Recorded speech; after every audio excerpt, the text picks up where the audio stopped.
persona, el Espíritu Santo ministra a través de un vaso, de un instrumento, pero que esté limpio, que sea de Dios, ¿verdad?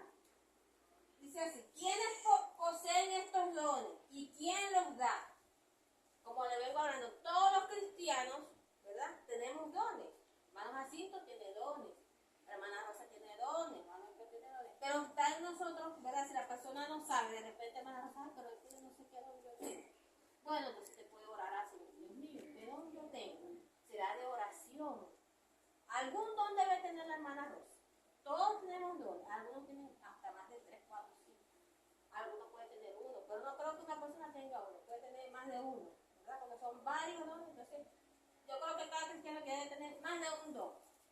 Entonces dice así, ¿ves? Vamos a leer 1 Corintios 12:11. Te lo voy a leer. Ya lo leímos, pero lo vamos a repasar. Pero todas estas cosas las hace uno y el mismo Espíritu, ¿ves? Repartiendo a cada uno en particular como Él quiere. El Señor, a través de su Espíritu Santo, reparte esos dones a cada quien como Él quiere. En particular, si Él quiere dar a hermano 103, le da 3. Hermana Rosa 4 se los da. No es que no, que cada persona tiene que tener uno o dos, no. Como el Espíritu Santo quiere. Él sabe la capacidad que tiene cada persona, ¿verdad? Entonces Él va y le da sus dones. Ay, vamos a dar a esta persona 5 dones, porque busca de Dios. Y entonces va y se lo da. Porque sabe que lo va a usar. Seguimos. ¿Cuáles son los propósitos de los dones? Todos deben de tener un propósito, ¿verdad? De parte de Dios, siempre Dios tiene un propósito en algo. Como le dicen a la persona, Dios tiene un propósito contigo, ¿verdad? Entonces, todo es para provecho. Sobre los dones, todo es para provecho. Vamos a leer primer libro de Corintios 14:12. 14:12, dice así. Está ahí mismito, en la otra hoja, por la misma parte. Primer libro de Corintios 14:12, dice así. Así también ustedes, pues que anhelan dones espirituales, procuren abundar en ellos para edificación de la iglesia. ¿Qué dice aquí entonces? ¿Cuál es el propósito de los dones? Edificación primeramente de la iglesia, de nosotros mismos. ¿Por qué? Porque si hay un hermano que el Señor le da un don de sanidad, ¿verdad? Y hay enfermos en la iglesia, ¿qué tiene que hacer ese hermano? ¿Cuál es su deber? Orar por la persona que esté enfermo. Y como dice la palabra, ungiéndole con aceite, y ponen sus manos sobre el enfermo y Dios lo sana, ¿verdad? Pero tiene que tener ese don de sanidad, como a otras personas que no tienen el don de sanidad, pero en el momento que están orando, Dios en su infinita misericordia, como Él es poderoso, Él dice, bueno, yo voy a usar a esta persona para sanar a Pedro, que está en una cama. Y piensa y lo levanta. Pero no tiene ese don, pero Dios lo usó en ese momento, porque para provecho de nosotros mismos, ¿verdad? Seguimos. ¿Cuáles son esos dones? Ya lo mencionamos varios, ¿verdad? Pero en otra parte de la Biblia se mencionan otros, no solamente son estos. Aquí mencionamos, creo que fueron 9 o 10. Aquí se mencionan 9 dones. Pero en otro texto se mencionan como unos 5 o 7 más. Pero el Espíritu es el mismo. Hay diversidad de ministerios, pero el Señor es el mismo. Hay diversidad de operaciones, pero Dios que hace todas las cosas es el mismo. Pero a cada uno le da la manifestación del Espíritu para provecho. ¿Ves? Hay que sacarle provecho a los dones, no hacer cosas malas. Ahorita vamos a hablar un poquito más de eso.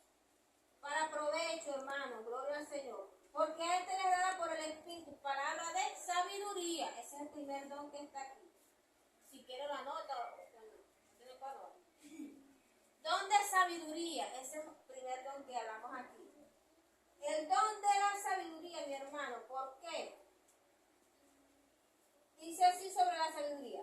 Esta va más allá de la sabiduría humana. No es una sabiduría como una persona que estudia aquí en la tierra, un médico que sabe bastante, inteligentísimo, un científico, un matemático, un químico. No es esa sabiduría. Una sabiduría que viene del cielo. Hay personas, hay pastores, evangelistas, maestros, profetas, ¿verdad?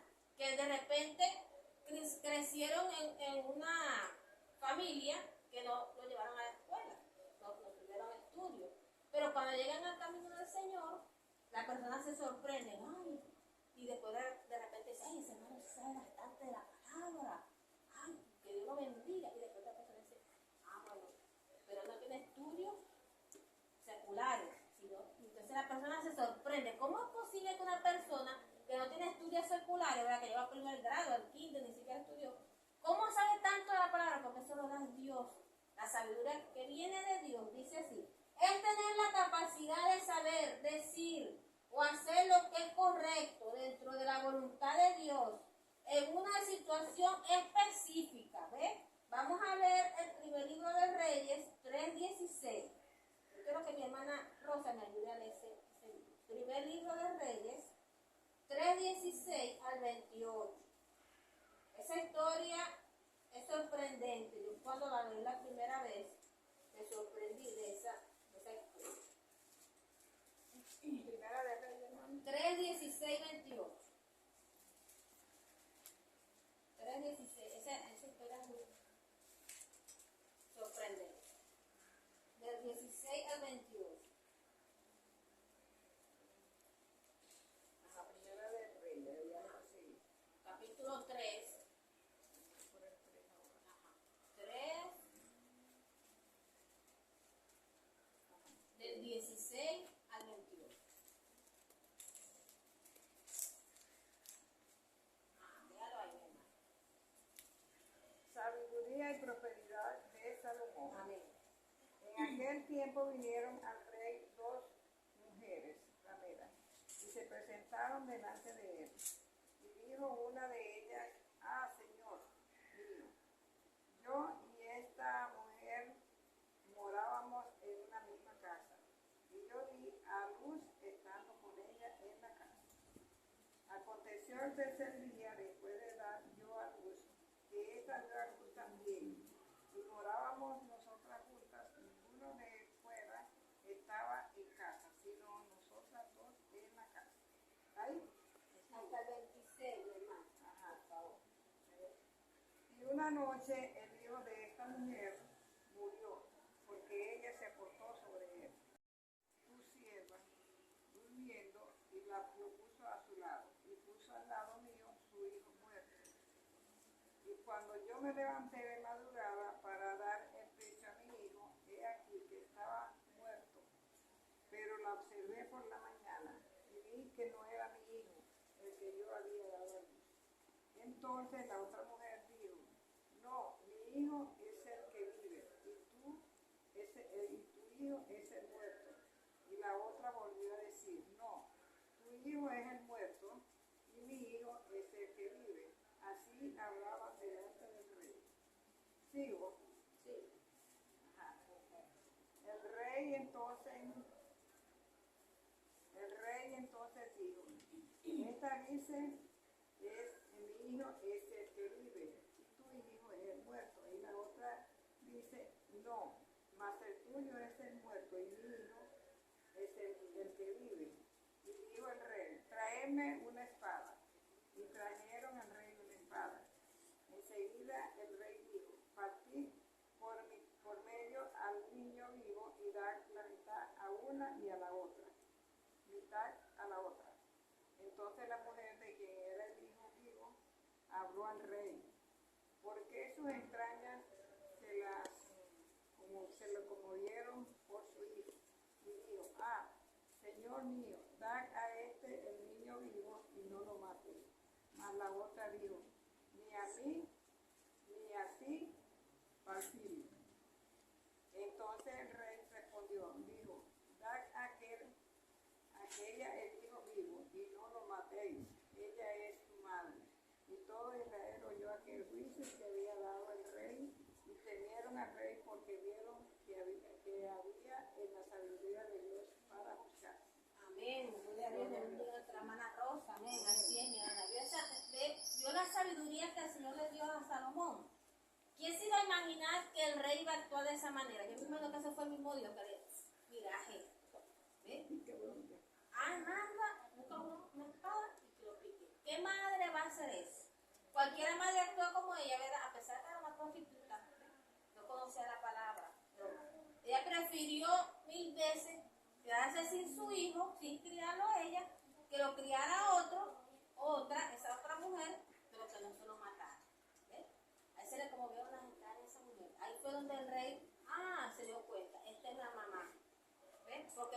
prefirió 1000 veces que salvaran a su hijo, porque la otra no importa, mátenlo, no importa, porque no era la mamá, ¿ves? Entonces ahí se vio claramente quién era la madre, ¿ves? Entonces ese es el don de sabiduría que Dios, cuando nosotros nos pasa cualquier cosa en una circunstancia, no sabemos qué hacer, viene la sabiduría de Dios y actúa. Ay, y uno va y lo hace. El mismo Dios usó ese don de sabiduría sobre esa persona. Seguimos entonces, mi hermano. ¿Cuál viene? Palabra de ciencia. ¿Qué será eso? ¿Qué significará eso? De ciencia, científico, lo que estudian. No. Dice así: es saber o recibir revelación de algo sobre una persona o una situación sin haber recibido información. Escuchen bien esto, ¿ven? Por medios naturales. Es decir, de repente está Pedro y viene Juan y le cuenta: mira, ¿sabes qué fulano le pasó aquí, aquí? Y entonces el fulano se llamaba Marco, un ejemplo. Después va: Marco, ¿sabes que Dios me dijo esto de ti? Pero no fue el Señor, sino que el otro vino y le contó la historia y no era así. Entonces, no es así la ciencia. Cuando la ciencia es de Dios, es que Dios revela a la persona. Por ejemplo, que un hermano está pasando una situación y entonces viene y Dios le revela en oración o en un sueño o en un éxtasis y mira, anda ya que la casa de fulano que está pasando por este problema y usted le va a dar esta palabra. Y ahí va él a hablar de la casa de fulano y va, mira, pero eso en secreto, no que en público, que todo el mundo escuche, no, a menos que sea en la iglesia, que el Señor le da la ciencia a un predicador y va y se lo dice en el oído, no que para que todo el mundo escuche, no, así Dios no actúa así. Dios actúa en secreto, entonces va a su casa, ¿verdad? Dios le reveló, va a su casa y le dice: mira, ¿sabes que el Señor me mostró esto? Que yo te diera esta palabra, porque tú estás pasando esta situación. Y la otra persona viene y se sorprende, y recibe esa palabra de parte de Dios. Porque no fue fulano que fue, le contó como un chisme, no, sino que el mismo Dios va y le dice a la persona esto, y esa es la ciencia de Dios. Vamos a leer aquí. El libro de Juan 2, 23, 25. ¿Cómo actúa ese don de ciencia? Juan 2, 23, 25. Dice así. Habla sobre Jesús. Dice así: estando en Jerusalén en la fiesta de la Pascua, muchos creyeron en su nombre, viendo las señales que hacía. Pero Jesús mismo no se fiaba de ellos, porque conocía a todos, y no tenía necesidad que nadie le diese testimonio del hombre, pues él sabía lo que había en el hombre. ¿Ven? Esta es la ciencia de Dios.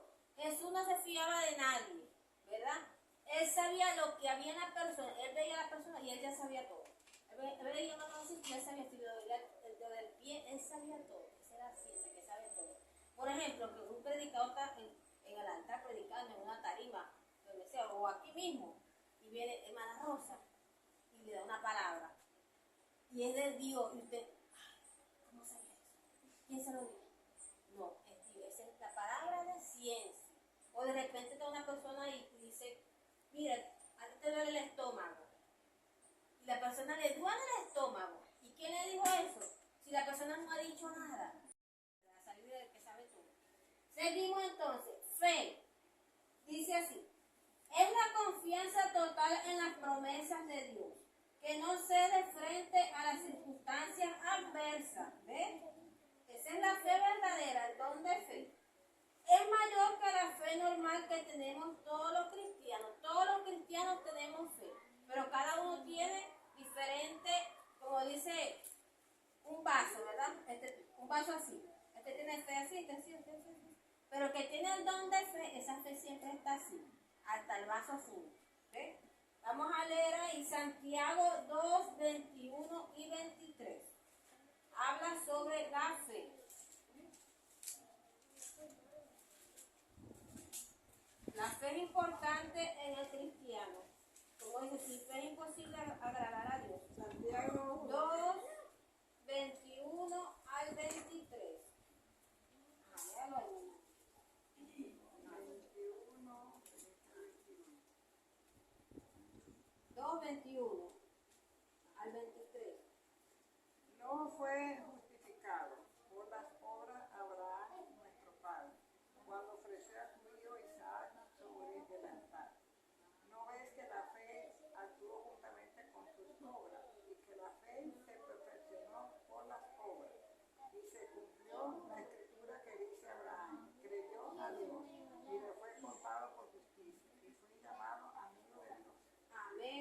al Señor. ¿Vieron cómo actuó la fe? Que Abraham fue y iba a ofrecer a su hijo sacrificio y vino el mismo Dios y detente por la fe. Él tuvo esa fe de que Dios iba a proveer ahí algo. De que, porque, ¿cómo Dios va a querer matar a un hijo de uno? Dios no quiere eso.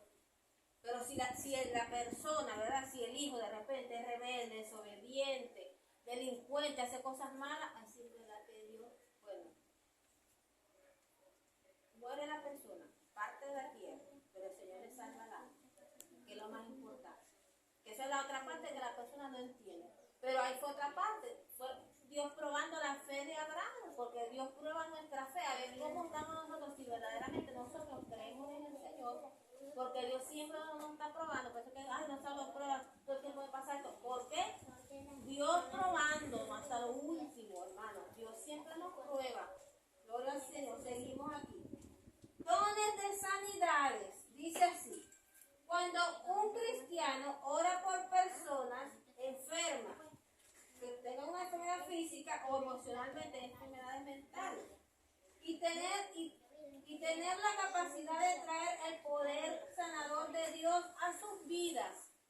Usted ve que hay personas que oran por los enfermos y no pasa nada, ¿verdad? Pero hay otras personas que oran por los enfermos, pero Dios los sana. Esa persona ora a Dios y el poder de sanación de Dios va y actúa. Y entonces, ¿qué pasa al enfermo? Se sana y Dios lo levanta. A veces dura, ¿verdad? A veces de repente una persona viene, ora por un enfermo, no se sana en el mismo momento, y el mismo día, sino el otro día, cuando dentro de 2 días. ¿Por qué? Para Dios probando algo ahí. A veces pasa así, probando la fe del enfermo, a ver si el enfermo tiene fe, porque no solamente es el que está orando, sino el enfermo, la persona también tiene que tener esa fe, confiar que Dios lo va a sanar, porque si de repente viene un cristiano y le hace la oración de sanidad, y entonces el enfermo cree, ay, que José Gregorio me sane, Dios no lo va a sanar. ¿Por qué? Por su incredulidad, creyendo que es otro que lo va a sanar. A veces pasa así, o a veces Dios espera, vamos a probar a ver si de repente este hombre cree verdaderamente que Dios lo sane. Y lo sana al otro día que se levanta de la cama. Pero en la mente ya recibe, ay, Dios me sanó. ¿Sí? ¿Por qué? Porque Dios siempre nos está probando. Romanos 28, 8, 9. Vamos a ver qué dice ahí. Romanos 28, 8, 9. Al 28, dice que va. 8. Ay, Dios mío, que me equivoqué aquí. Sí, porque este Romano no llega hasta el 22. No llega, no. Llega al 8. Llega hasta el 16. 8:28, ¿verdad? No, pero es que no habla sobre eso. No llega al 28. No, es hecho, disculpe, es hecho. Sí, me equivoqué. ¿Hecho qué? Hecho 28, sí. 28, 8 y 9. 8 y 9. Ya lo vi, tengo que decir. 28. 8 y 9.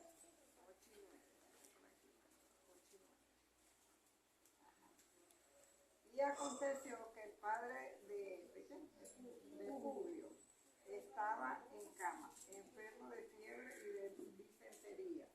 Y entró Pablo a verle. Y después de haber orado, le impuso las manos y le sanó. Hecho esto, también los otros que en la isla tenían enfermedades venían y eran sanados. Amén, gloria al Señor. ¿Veo? Dios actuó la sanidad.